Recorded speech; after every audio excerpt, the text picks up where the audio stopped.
On September 18th, photographers across the country were treated to a stunning display of the northern lights.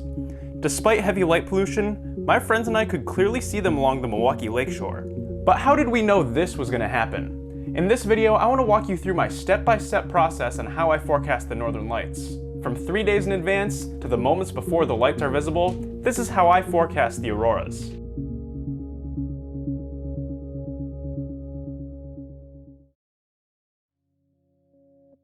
Over the past few years, solar cycle 25 has been causing increased amounts of solar activity. A solar cycle is an approximately 11-year period where solar activity slowly increases and slowly decreases. Right now, we're nearing the peak of solar cycle 25, which is why geomagnetic storm activity has become so frequent. These geomagnetic storms are what cause the auroras, and they occur when high-speed solar particles disturb the planet's magnetosphere. So, how do we know when a geomagnetic storm is on the way, and what data sources are available for us to use? The two main sites I use are the Space Weather Enthusiast Dashboard and Space Weather Live. First, you'll want to look at the Solar Dynamics Observatory and the Solar X-ray Flux.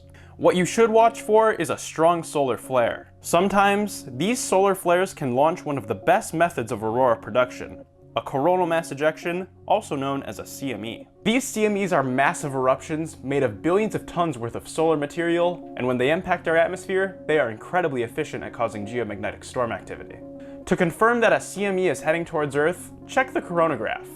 If you see a halo shape on the coronagraph correlated with the same time as your solar flare, then there's a good chance that it launched a CME. For extra confirmation, check the Enlil model. If the model outputs a large wall like this heading towards Earth, then there's a good chance something interesting is on the way. And check back occasionally on the Space Weather Enthusiast Dashboard to see if the Space Weather Prediction Center has posted a forecasted arrival time. In the case of September 18th, the CME that was heading towards Earth was squarely Earth-directed, and we had about 3 days to prepare. In the day or two leading up to the CME's arrival, I like to plan out my location and check the cloud forecast.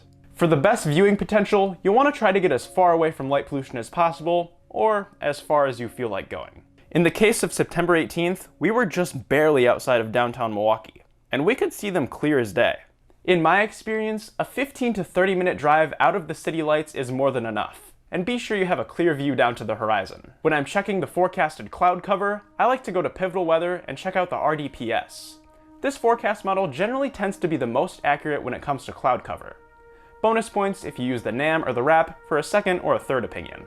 Next, you want to make sure you have the right camera gear if you plan on taking photos. And seeing as we're going to be watching something like this, I have a feeling you're going to want to have a camera with you.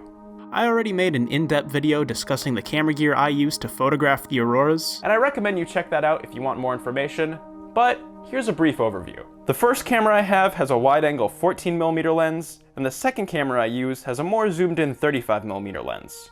Both lenses have a very fast aperture of f2.8 and f1.8. I shoot all my photos on an intervalometer so I can edit my images together into a time-lapse later on. And I use my phone's night mode as a scout camera to know where to point my time-lapses. Now, the forecasted day of arrival is upon us, and here are the things that you should be keeping tabs on. First, if you don't have the Space Weather Live app, I recommend you download that because it has some very valuable satellite data we're going to be using. When you open the app, you're going to want to go on the Auroral Activity tab. When you see a large jump in solar wind speed and density data, that's a good sign that the CME has reached the Discover satellite. And now, you'll have about 40 to 50 minutes to get out and get your camera set up before the CME hits Earth.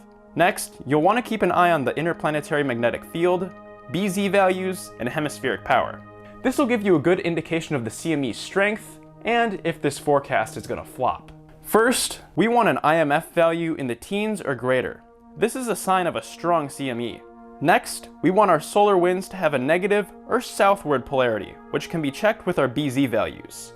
A positive or northward BZ value means the bulk of the energy from our solar wind is being deflected by the planet's magnetic field. But a negative BZ value means the energy from our solar wind and the planet's magnetic field are linking together, causing massive amounts of energy to build in the planet's magnetosphere. A 45-minute to 1 hour period of negative BZ is alright, but for the best results, we want negative BZ for 2 hours or longer. These long periods of negative BZ will help us build hemispheric power. Hemispheric power is an estimated level of energy built up in the planet's magnetosphere. Generally, values of 50 or greater are good enough, but on this night, we had values over 100. Now that all of our ingredients have come together, it's time to set up your camera, wait patiently, and prepare for a magnificent light show.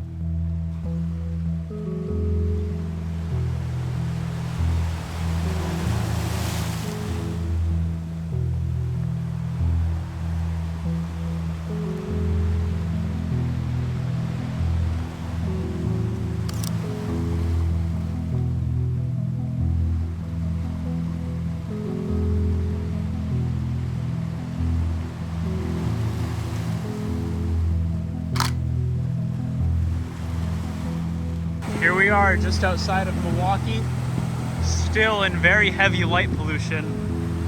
Auroras are going insane. So cool. They're freaking out right now.